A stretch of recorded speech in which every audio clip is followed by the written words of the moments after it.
hopefully that answers your question. Yeah, I do think that they're going to go live with that SPAC at some point here in Q1. And maybe, just maybe, they're waiting till XRP pumps before they do it. We'll have to see. Young Quavo says, we trust DWP or XRP with a Roths. Is that DWP? Awesome. Glad to be working with you.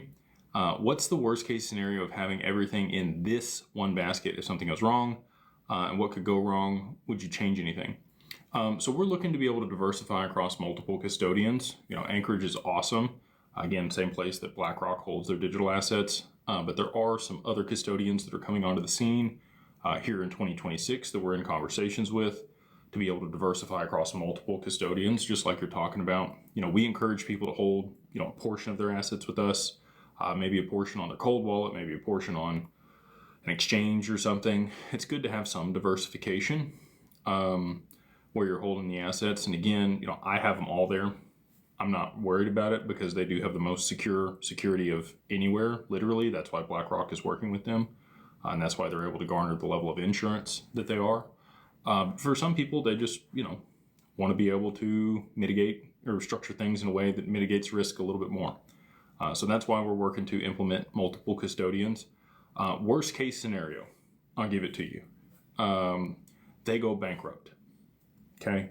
They have a really strong balance sheet. They have like $700 million on their balance sheet right now. I do think that Anchorage is probably going to go public in the not too distant future. Just, you know, hearsay around. I could be off with that. We'll have to find out. But with all that being said, let's say they go bankrupt. Okay. They are not relief estate like BNY Mellon. They are bankruptcy remote though. So the assets are segregated from their exchange business. Those assets are always yours. They will have to go through the bankruptcy process, but your assets sit there in kind and you will get access to them post bankruptcy.